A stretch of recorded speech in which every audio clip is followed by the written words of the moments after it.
Aqui quem fala é o professor João. Estamos dando início a mais uma aula. Gostaria de salientar que essa aula vai ser um pouquinho maior do que a aula anterior. Então fiquem atentos, anotem, façam comentários, perguntas e vamos abordar hoje as revoluções industriais, esse conjunto de transformações que alteraram todo o cenário de consumo, todo o cenário de produção ao longo de vários séculos em diferentes países do mundo. Cabe destacar que as indústrias é uma das principais condições para o desenvolvimento econômico de qualquer país. É considerado um dos pilares do desenvolvimento, seja um país já desenvolvido, ou um país em ascensão, ou um país em desenvolvimento. Um outro ponto em destaque é que as revoluções industriais foram divididas em períodos ao longo dos séculos.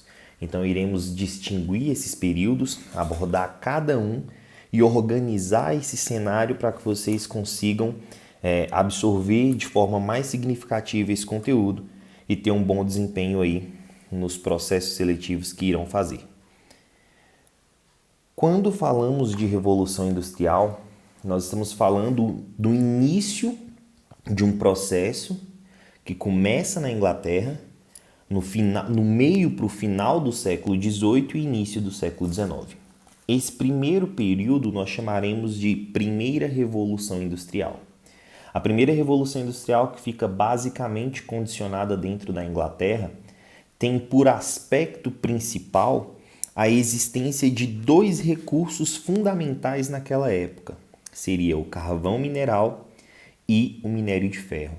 A Inglaterra conseguiu esse carvão mineral e esse minério de ferro através de várias conquistas dentro da expansão marítima ao longo do século XV até o século XVIII. Isso se deu, como podemos observar, dentro do período que nós chamamos de grandes navegações. A Inglaterra ocupa a região da Ásia, que não continham muitos recursos minerais diversificados, mas porventura continha muito carvão mineral e muito ferro. Vai ser justamente esses os dois principais aspectos para a propulsão que a Inglaterra precisava para desenvolver uma agricultura mecanizada, que nós chamaríamos de nova revolução agrícola, para desenvolver um avanço na produtividade e dar início às primeiras indústrias. Este cenário de formação industrial no final do século XVIII é conhecido sim como Primeira Revolução Industrial. E aí lembrar nesse processo que os principais pilares da Primeira Revolução Industrial da Inglaterra é a existência do carvão e do minério de ferro. A Inglaterra que enriquece, passa a consumir mais, consequentemente passa a produzir mais e consequentemente passa a ter mais pessoas também. Esse processo ele vai ocorrer ao longo de todo o século XIX até chegarmos ali no século XX. Cuidado para não confundir, entenda que essa primeira revolução ela se encontra no final do século XVIII e início do século XIX. Por que eu falo final do século XVIII e não início do século XVIII? Porque vai ser justamente no final do século XVIII que essa mecanização já vai estar bem avançada, que essa industrialização já vai ter acontecido. Eu já terei exércitos de reservas de mão de obra formados, já terei centros urbanos, já terei um avanço industrial, a criação de máquinas têxteis, dentre outros modelos de indústrias. A primeira revolução ela fica marcada nesse cenário. Ela será substituída no início para o final do século XIX. O século XIX ele já é marcado por um outro cenário. É o que nós chamamos de Segunda Revolução Industrial. A Segunda Revolução Industrial não se prende apenas na Europa, igual a primeira, que ficou presa ali com a Inglaterra. A Segunda Revolução Industrial passará para todo o desenvolvimento europeu, além de adentrar os Estados Unidos. Sim, os Estados Unidos passa a ser o primeiro país industrializado no continente americano. Isso se dá por quê? Basicamente, os Estados Unidos foi uma colônia de povoamento agrícola inglês e como a Inglaterra teve muito sucesso no período das grandes navegações, ocupou grandes áreas, desenvolveu riquezas, aprimorou a prática de navegação, quando os Estados Unidos se tornou independente, ele optou por manter as relações sociais e econômicas com a Inglaterra. Consequência disso é o que nós chamamos aí de industrialização norte-americana. Os Estados Unidos passam a ter uma nova industrialização já no século XIX, bem diferente de outros países do continente americano. Um destaque para esse processo de industrialização é pensar que, enquanto a primeira revolução industrial teve por base o carvão mineral e o ferro, a segunda revolução industrial só passa a existir a partir do momento que eu tenho a energia elétrica e a partir do momento que eu tenho o uso do petróleo como fonte de energia. Deste modo, nós conseguimos distinguir em dois períodos. O que marca a passagem desses dois períodos será a alteração no consumo de matriz energética ou de fontes de energia. Na primeira revolução, o carvão mineral. Na segunda revolução, além do carvão, o petróleo e a eletricidade. Alguns destaques para essa segunda revolução. Eu terei o aprimoramento das técnicas, eu terei o surgimento de novas máquinas, a introdução de novos meios de produção, a expansão dessa revolução para outros países, não ficando preso apenas à Inglaterra, tá? E a propagação muito rápida do que nós chamamos de consumo em massa. Esse consumo em massa passa a ser cada vez mais acelerado. Vai ser dentro dessa segunda fase que nós teremos o que nós chamaremos de modelos produtivos. O que são os modelos produtivos? São conjuntos de técnicas empregadas por industriais a fim de aumentar a produtividade. E os dois modelos produtivos da segunda revolução industrial surgem justamente dentro dos Estados Unidos. Temos destaque ao primeiro modelo produtivo criado por Taylor. Taylor vai ser considerado aí o pai da administração moderna, ele é estudado muito até os dias de hoje. Taylor tinha uma fábrica de veículos, uma fábrica muito bem sucedida dentro dos Estados Unidos, e Taylor basicamente desenvolvia várias pesquisas dentro dessa fábrica com o intuito de aumentar a produtividade, tá? Dentre essas pesquisas, a contabilização do tempo de produção de cada funcionário, a inserção de eletricidade dentro dessas fábricas, um treinamento rigoroso com alguns funcionários, a disciplina nas tarefas, uma supervisão contínua e um fracionamento também do modelo de trabalho. Um ponto relevante dentro do processo de Taylor é que ele começa a perceber que ele tinha vários funcionários exercendo a mesma função, só que não tinha um padrão de produtividade. A exemplo, suponhamos que o funcionário 1 conseguia produzir 20 rodas por dia e o funcionário 2 conseguia produzir 10 rodas por dia. Ele não tinha um padrão entre os dois modelos de funcionário. Consequência disso, para que se tornasse um processo mais justo essa produção, Taylor passa a pagar os seus funcionários em comissão, um pagamento via comissão. Então, logo, se você quisesse receber mais, você teria que produzir mais. Se você produzisse menos, como consequência, você receberia menos. Lembrando, ele estaria utilizando a lógica do mercado liberal, aí quase que a ideia da oferta e da procura, só que em uma condição de produção. Essa talvez se torne o principal pilar de Taylor. Além de várias pesquisas, além de testes dentro das fábricas e contabilização de tempo, o pagamento via comissão. Tá? Esse é o nosso primeiro modelo produtivo, lembrando também dentro dos Estados Unidos. O segundo modelo produtivo fica com um carinha chamado de Henry Ford. Ford, mundialmente conhecido, dará uma amplitude maior à sua produção através de vários sistemas ou vários modelos que ele criou dentro de sua fábrica. Ford fica conhecido por dar continuidade ao trabalho de Taylor, apesar de não aceitar essa ideia. Quando vivo, ele falava que não tinha nada a ver com o modelo de produção de Taylor. Porém, todas as pesquisas e pagamento por comissão, o investimento científico que Taylor tinha feito, Ford começou a dar continuidade.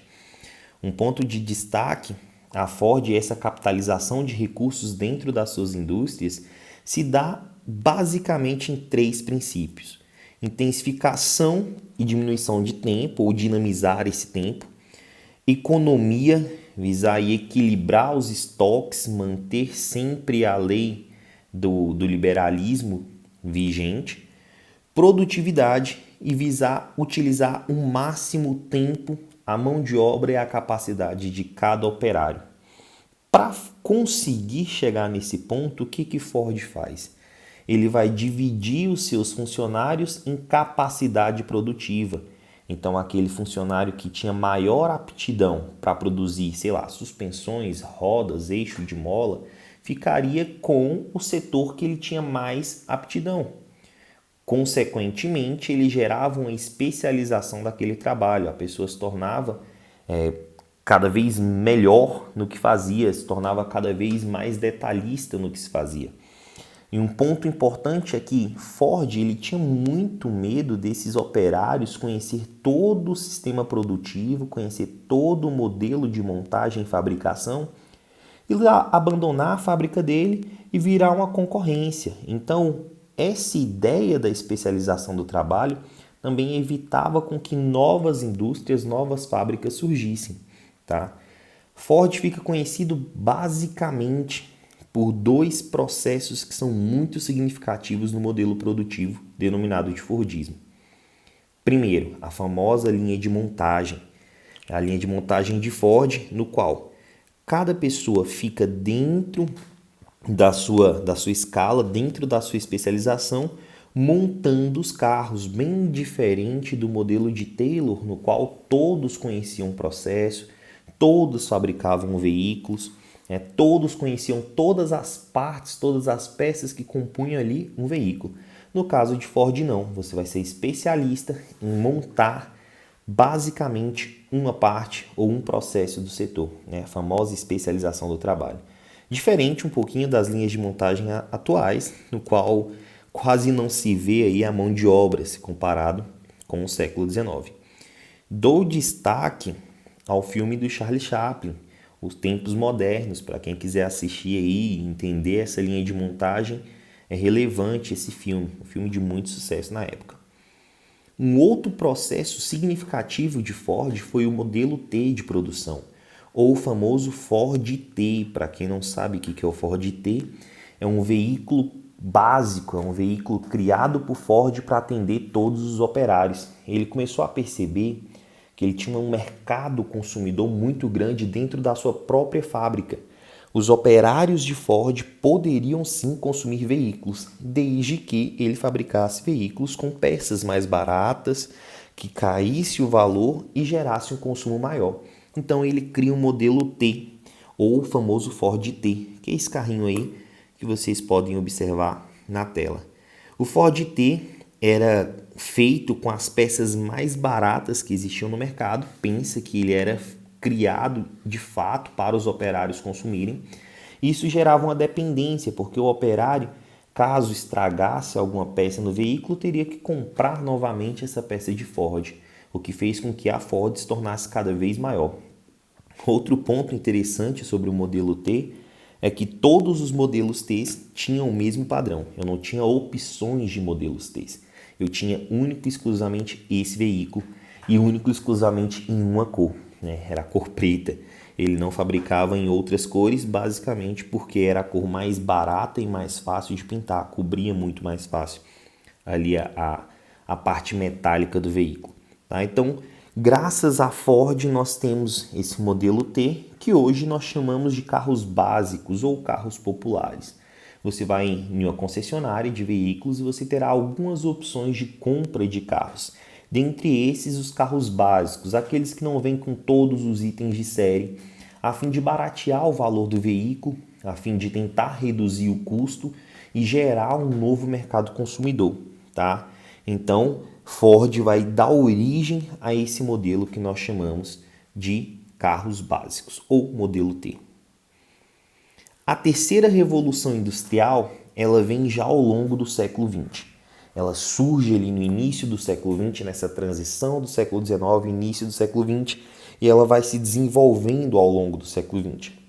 E essa terceira revolução, ela tem um grandioso destaque para um novo modelo de energia. Então pensa, na primeira revolução, a fonte de energia era o carvão mineral, na segunda revolução eu tinha, além do carvão, eletricidade e petróleo, e na terceira revolução eu tenho uma diversidade de matrizes energéticas, entre elas aí as energias renováveis, as não renováveis, a biotecnologia identificando sim dentro do processo de formação de novas fontes de energia, tá? E dentro dessa terceira revolução industrial já passa a ter a inserção da robótica, da genética, da telecomunicação, da eletrônica, da informática, tá?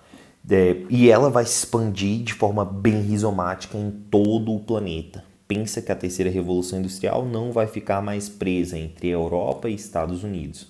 Agora ela se expande em todo o planeta, ela chega em todos os continentes e cada país vai passar a ter o seu modelo de industrialização. Alguns considerados industrializações tardias, outros não, tá?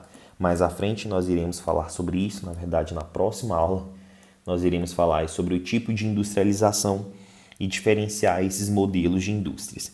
Fiquem atentos, não percam as próximas aulas.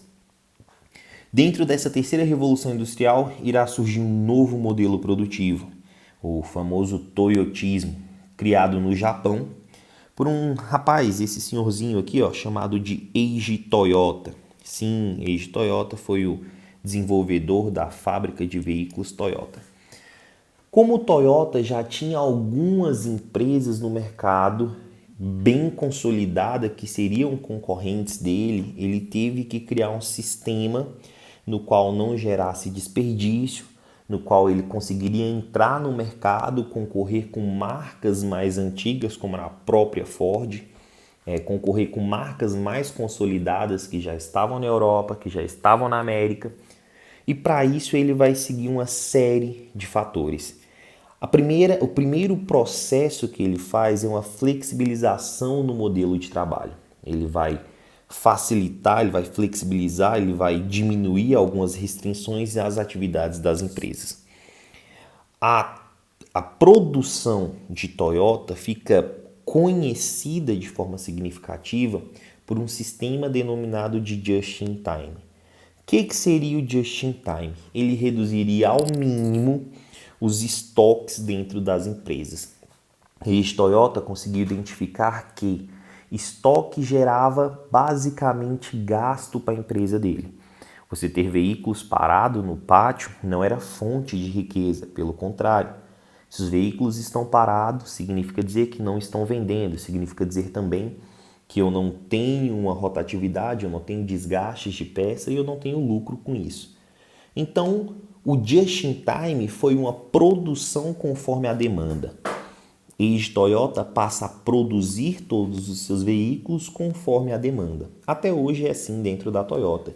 Se você quer comprar um carro zero, caso ele não tenha na concessionária, você tem que esperar um período ou para que tragam de outra concessionária exatamente o modelo que você quer, ou para que fabriquem um novo carro. É uma forma que a Toyota tem de evitar os estoques. Um outro processo de destaque aí para a indústria japonesa é que os produtos japoneses da época tinham uma qualidade, uma resistência gigantesca. Foi a forma que eles encontraram de inserir no mercado, que porventura vai resultar na quebra do Japão. Imaginem só, se vocês pararem para pensar, os primeiros veículos da Toyota ainda rodam aí no Brasil. Isso porque os carros eles tinham um teor de qualidade, um teor de resistência significativo e as peças tinham uma durabilidade maior. Qual que era o intuito? Concorrer com o mercado americano que já estava consolidado, concorrer diretamente com a Ford. Então, para concorrer, eu vou criar veículos que não quebrem. Só que quando eu crio veículos que não gera desgaste, que não quebra, basicamente eu não consigo vender peças novamente ou até vender um novo veículo, porque as pessoas não vão fazer a troca desse veículo. Consequentemente, isso vai gerar uma crise econômica no Japão e uma quebra também no setor industrial do Japão. Obviamente que hoje nós não seguimos esse modelo. Hoje os produtos industrializados seguem em tempo de produção. Nós vamos ter produtos aí duráveis, que são feitos para durar no máximo até 10 anos, e produtos não duráveis, aqueles que foram feitos para durar até 5 anos, para evitar a quebra de novas economias, para evitar a quebra do setor industrial. Então, sim, os produtos hoje têm um tempo de validade. Os produtos hoje, inclusive os veículos, têm um tempo sim para começar a dar manutenção, para começar a dar esse processo de revisões. Cabe destacar que as garantias que as concessionárias dão é dentro desse tempo. Obviamente, elas não vão perder dinheiro nesse processo. Então, o principal aspecto do modelo produtivo do Toyota, o famoso toyotismo, é o just in time. Se atentem a isso, essa qualidade na produção, porém conforme a demanda. Eu terei demanda, eu vou criar novos carros. Não tenho demanda, não vou criar novos carros. Então eu consigo economizar nesse modelo. Dentro dessa terceira revolução industrial, eu vou ter uma fábricazinha, na verdade uma fábrica-zona gigantesca, chamada de Tesla Motors. Para quem nunca ouviu falar da Tesla Motors, é uma fábrica norte-americana que produz carros elétricos totalmente movidos a baterias. E sim, são esses carrões bonitões aí que tem um painel que parece mais um computador. A Tesla vem dominando o mercado norte-americano. Logo, logo, acredito eu, chegue ao Brasil. Não tão baratinho, mas deve sim chegar daqui a muitos anos. E a Tesla faz parte desse novo bloco de revoluções industriais, ou dentro desse terceiro bloco de revoluções industriais. A Tesla que tem como principal critério criar carros movidos a baterias, romper com a necessidade energética do petróleo, romper com a necessidade energética dos biocombustíveis. Esse é o principal critério da Tesla. Para quem tem curiosidade sobre a fabricação da Tesla, eu indico que assista um documentário do National que fala exclusivamente da Tesla. Só procurar no YouTube ou então clicar no link aí que vocês conseguem acessar. A quarta e última revolução industrial.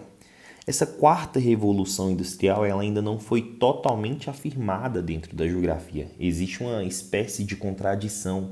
Tem autores e professores que concordam com a quarta revolução industrial e outros que não. Então, para facilitar a nossa vida, vamos dividir aqui como Revolução 4.0. O que seria essa Revolução 4.0? É o processo de tecnificação das indústrias. É quando a indústria passa a ter uma condição mesclada ao ambiente virtual e ao ambiente real. Ela passa a ter uma condição mais tecnológica do que propriamente dentro do ambiente realista. Nessa ideia, nessa condição dessa indústria 4.0, entra-se a robótica, a microtecnologia, o avanço tecnológico em todos os cenários, tá? O modelo de comunicação também. Se vamos parar para analisar que hoje várias indústrias trabalham sim com o modelo de e-commerce, já estando dentro dessa indústria 4.0. Então, o processo das revoluções industriais, eles continuam acontecendo. Existe sim um avanço dessa industrialização, tá? E muito provavelmente teremos aí novos modelos produtivos dentro dessa indústria 4.0. Teremos novas relações de trabalho e um modelo de consumo cada vez maior.